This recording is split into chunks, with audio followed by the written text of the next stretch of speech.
Bismillahirrahmanirrahim. Assalamu alaikum dear students. How are you? I hope you'd be fine. This is chapter number 14 of Oxford Countdown book 6 और हम question number 12 तक discuss कर चुके हैं जिसमें हमने पाई चार्ट्स और बार ग्राफ्स को अच्छे से डिस्कस कर लिया है. आज हम जो है वो क्वेश्चन नंबर 13 से ऑनवर्ड्स डिस्कस करेंगे और फिर मल्टीपल चॉइस क्वेश्चंस को भी हम इसमें कवर करेंगे. तो वीडियो एंड तक देखिएगा, स्किप मत कीजिएगा. इंशाल्लाह इसके अंदर आपको काफ़ी सारी चीज़ें सीखने को मिल जाएंगी. क्वेश्चन नंबर 13 है और क्वेश्चन नंबर 13 में हमसे कह रहे हैं blood group of 35 students of class 6 were recorded and the results were given below. ठीक है, ब्लड ग्रुप हमारे पास है यहाँ पर ए बी और ओ. ठीक है, 4 तरह के ब्लड ग्रुप्स होते हैं और कितने कितने बच्चों के क्या क्या ब्लड ग्रुप्स हैं वो हमें यहाँ पर बताए हैं. और फिर हमसे कह रहे हैं a student was selected at random. ये क्वेश्चन हमारे पास प्रोबेबिलिटी का है. ठीक है, अब यहाँ पर हमारे पास 10 बच्चे हैं जिनका ब्लड ग्रुप ए है, 12 बच्चे हैं जिनका ब्लड ग्रुप बी है, 7 बच्चे हैं जिनका ब्लड ग्रुप ए बी है और सिर्फ 6 बच्चे हैं जिनका ब्लड ग्रुप ओ है. ठीक है, तो सबसे पहले तो हमें ये पता होना चाहिए कि टोटल कितने बच्चे हैं यहाँ पर. तो हमने क्या करना है, 10 + 12 + 7 + 6 दैट्स 35. टोटल 35 बच्चों ने पार्टिसिपेट किया. अब हमसे कह रहे हैं what is the probability that the selected student has blood group A B. Probability निकालने के लिए हमें क्या करना होता है कि जो इसकी फ्रीक्वेंसी है उसको टोटल से डिवाइड कर देंगे. ठीक है, अब आप जो प्रोबेबिलिटी है वो फ्रैक्शन में भी दे सकते हैं और परसेंटेज में भी निकाल सकते हैं और डेसिमल में भी निकाल सकते हैं. तो इसकी हम प्रोबेबिलिटी कैसे निकालेंगे, 7/35 और इसको सिंप्लीफाई कर देंगे तो आंसर आ जाएगा 7 × 1 = 7, 7 × 5 = दैट्स 1/5. ठीक है, अब आप चाहो तो 1/5 लिख दो, आपकी मर्ज़ी है. 1/5 को आप कन्वर्ट कर दें परसेंटेज में. ठीक है, और तो आपके पास आंसर आ जाएगा 1 / 5 = 20%. ठीक है, आप चाहो तो 20% लिख दो और आप चाहो तो 0.2 लिख दो. तीनों आंसर्स करेक्ट हैं. अब आपकी मर्ज़ी है आप किस में आंसर लिखना चाहते हो, लेकिन फ्रैक्शन में लिखना सबसे आसान होता है क्योंकि जो आपको फिगर दी हुई है उसको आपने सिर्फ टोटल से डिवाइड कर देना और आपके पास जो आंसर आएगा उसको सिंप्लीफाई कर देंगे तो आंसर आपके पास प्रोबेबिलिटी का आ गया. ठीक है, अच्छा अगर हाँ आपसे पूछा हुआ है व्हाट परसेंटेज, अगर प्रोबेबिलिटी परसेंटेज में आपको एक्सप्रेस करनी है तो फिर आपको आंसर अपना स्पेसिफिक जो भी आपको मीडियम दिया हुआ होगा उसी में देना होगा. अगर परसेंटेज में कहा है तो परसेंटेज में, डेसिमल में कहा है तो डेसिमल में और फ्रैक्शन में कहा है तो फ्रैक्शन में, और वरना फिर आप किसी में भी बता सकते हैं. पार्ट 2 में कह रहे हैं what is the probability that the selected student does not have blood group A B. तो ए बी के अलावा कितने हैं, तीनों को हम ऐड कर देंगे इसमें, 10 + 12 + 6. तो यहाँ पर आपने क्या करना है, 35 में से 7 निकाल दो, आंसर आता है 28. इसका मतलब है बाकी के जो बच्चे हैं वो 28 हैं और 28 बच्चों का जो ब्लड ग्रुप है वो डज नॉट ए बी में आता है. ठीक है, तो अब यहाँ पर हम बाकी सारे ले लेंगे और उसको डिवाइड कर देंगे 35 से. तो 7 × 4 = 28, 7 × 5 = 35, दैट्स 4/5. That's it, simple. ठीक है, और उसके बाद क्वेश्चन नंबर 14 में कह रहे हैं अ bag contains 50 counters. Total 50 counters हैं, नंबर्ड 1 to 50, 1 से लेके 50 तक 50 काउंटर्स हैं. 1 counter is drawn at random, यानी एक बैग के अंदर 50 काउंटर्स पड़े हुए हैं. ठीक है, और उसके अंदर से अगर मुझे एक मैं जो है वो काउंटर निकालती हूँ, what is the probability that the counter has an even number, a multiple of 5, a 2-digit number and a perfect square. तो अब हमने क्या करना है कि ये जो हमारे पास नंबर्स दिए हुए हैं ना, इसको हमने काउंट करना है कि इस बैग के अंदर कितने इवन नंबर्स हैं. तो 50 में से आधे इवन हैं, आधे ऑड हैं, क्योंकि हर एक इवन नंबर के बाद एक ऑड आता है, फिर एक ऑड नंबर के बाद इवन आता है. 1, 3, 5, 7, 9 क्या है, 5 इवन ऑड नंबर्स हैं.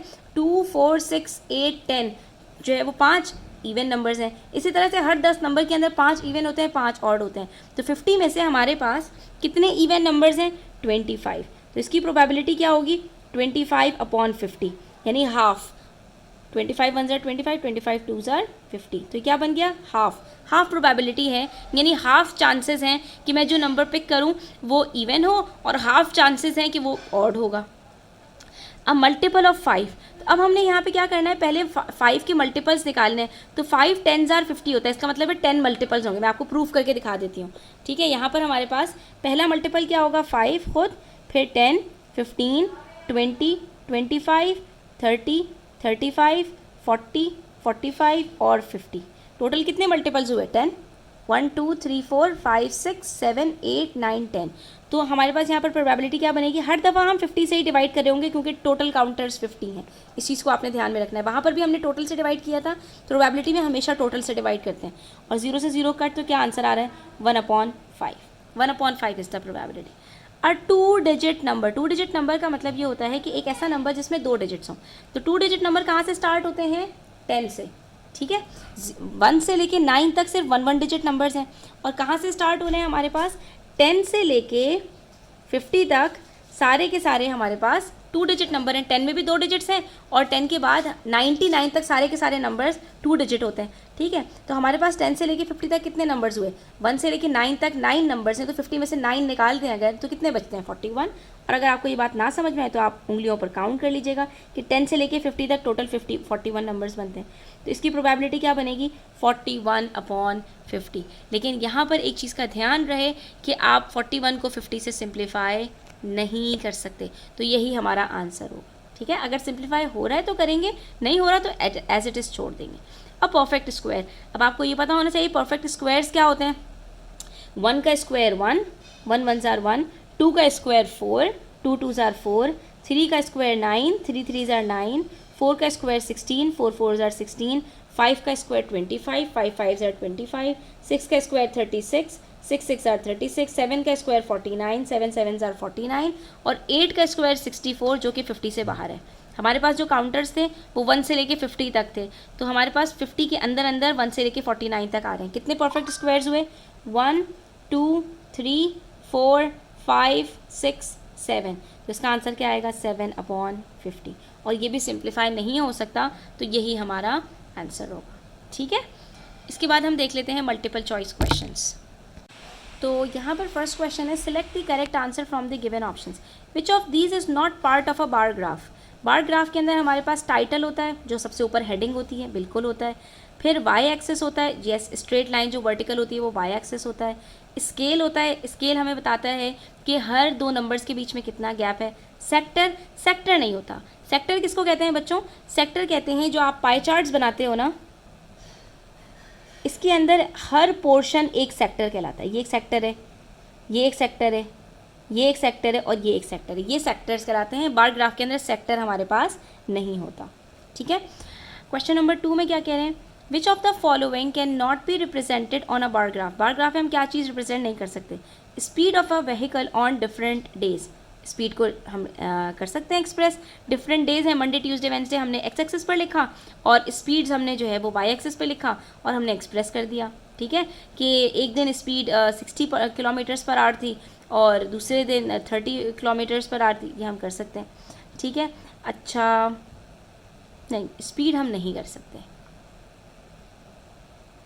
क्योंकि एक व्हीकल की जो स्पीड होती है वो एक ही दिन में बहुत तरह की होती है।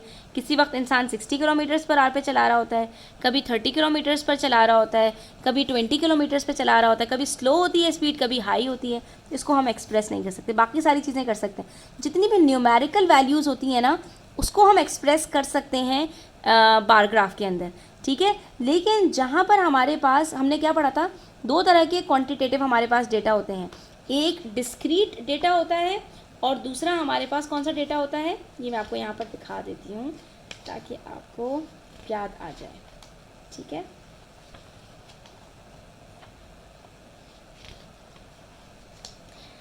ये हमारे पास जो डिस्क्रीट डेटा होता है ना, ये इसको हम एक्सप्रेस करते हैं बार ग्राफ्स के अंदर, ठीक है। लेकिन जो हमारे पास कंटिन्यूस डेटा होता है, कंटिन्यूस डेटा के अंदर हमारे पास क्या क्या आता है, जैसे वेट एंड हाइट और ये जैसे स्पीड है, जैसे टाइम है। तो ये जो कंटिन्यूस डेटा होता है, अगर आपने अभी तक ये आपको पता नहीं चला तो मैंने ये एक्सप्लेन किया था शुरू की वीडियोस में, वो उसमें आप देख लीजिएगा कि कौन सा कंटिन्यूस डेटा होता है और कौन सा। तो इसके अंदर कंटिन्यूस डेटा में हमारे पास स्पीड भी आती है, ठीक है। तो अब याद रखो कि हमारे पास जो कंटिन्यूस डेटा होता है ना, उसको हम बार ग्राफ्स के ऊपर शो नहीं करते। हम सिर्फ डिस्क्रीट डेटा को शो करते हैं जिसके अंदर न्यूमेरिकल वैल्यू होती है। तो इसके अंदर हम जो स्पीड है ना, उसको नहीं शो कर सकते। बाकी आप देख लो, grades scored by students in different years, तो हम इसको भी शो कर सकते हैं क्योंकि ये नंबर्स में होते हैं।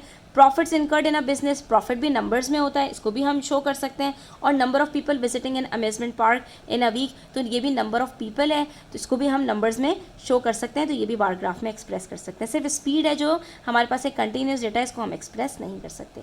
उसके बाद कह रहे हैं नंबर 3 में how many degrees are there in a pie chart. Pie chart के अंदर 360 डिग्रीज होती है, ये भी मैंने आपको पहले बताया था। फिर नंबर 4 में हमसे कह रहे हैं mathematics marks out of 100 of 20 students are given below which of the following statement is incorrect. आपके पास 20 स्टूडेंट्स के मार्क्स दिए हुए हैं, कितने में से, 100 में से।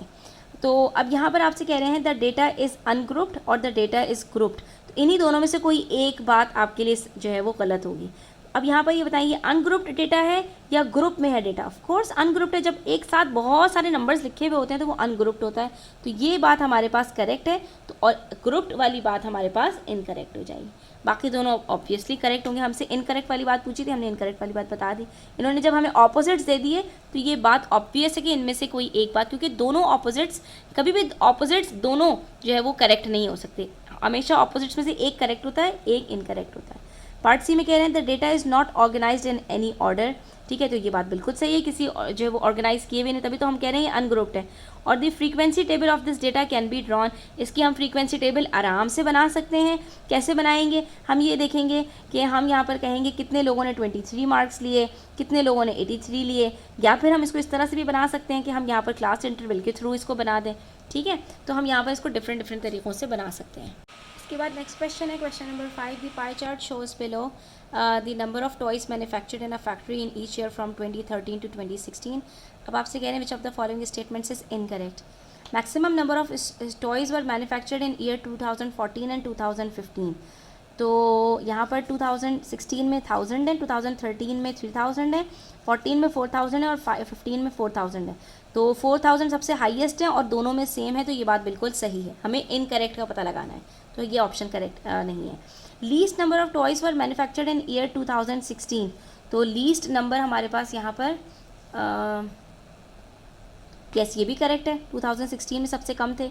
In the year 2013 and year 2015 same number of toys were manufactured, तो सेम नंबर ऑफ, जब हमारे पास यहाँ पर कह रहे हैं 2014 और 15 में मैक्सिमम है, तो 2014 और 15 की बात है ना कि उनमें सेम है, 2013 और 15 में सेम थोड़ी है, तो ये वाला इनकरेक्ट ऑप्शन है, ठीक है। और 3000 toys were manufactured in year 2013, तो ये बात भी सही है, हमें तो सिर्फ गलत पता लगाना था। फिर क्वेश्चन नंबर 6 में कह रहे हैं विच ऑफ द फॉलोइंग statements about graphs is incorrect.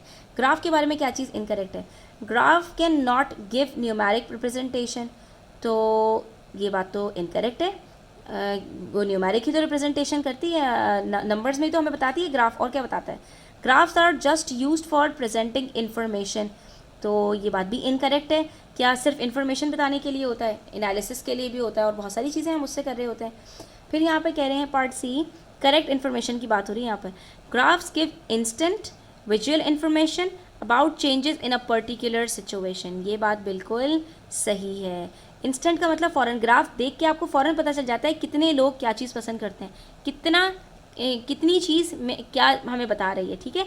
वो जो बार्स होती हैं वो फ़ौरन रिप्रेजेंट कर देती हैं। इंस्टेंट विजुअल इन्फॉर्मेशन देख के, ठीक है, about changes in a particular situation, कि क्या चेंज आ रहा है over a period of time, ठीक है, बात बिल्कुल सही है, ठीक है। और can not give information about daily life, तो ये बात भी इनकरेक्ट है। Number 7, which is the best type of graph to show both the number of boys and girls that participated in cricket, basketball and badminton, ये तो हमने किया है अभी।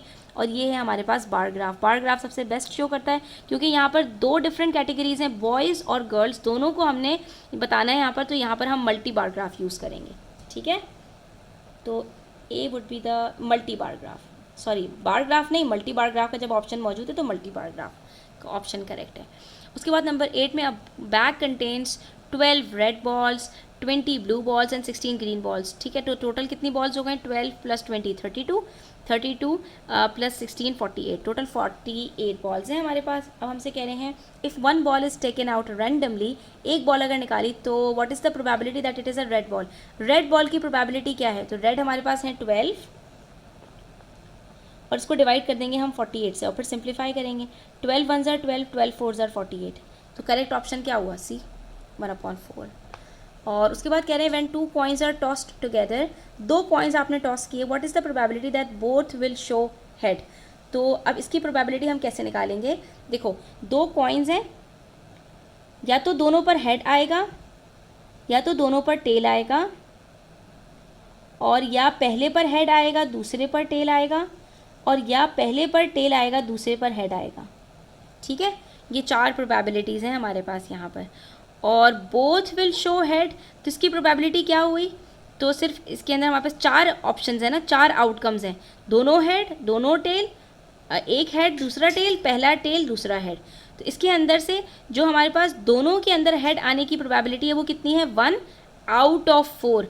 4 ऑप्शंस में से एक ऑप्शन के अंदर सिर्फ हमारे पास दोनों में हेड आ रहा है, तो इसकी प्रोबेबिलिटी क्या होगी? 1 out of 4 and that's all, simple. तो बच्चों यहाँ पर हमारा जो चैप्टर नंबर 14 है वो कंप्लीट होता है। आई होप कि आपको ये अच्छे से क्लियर हुआ होगा। स्टिल कोई क्वेश्चंस हो, क्वेरीज हो तो कमेंट सेक्शन में आप पूछ सकते हैं। Thanks for watching the video till the end. Take care, don't forget to share it with your friends and to subscribe to my channel. अल्लाह हाफिज़।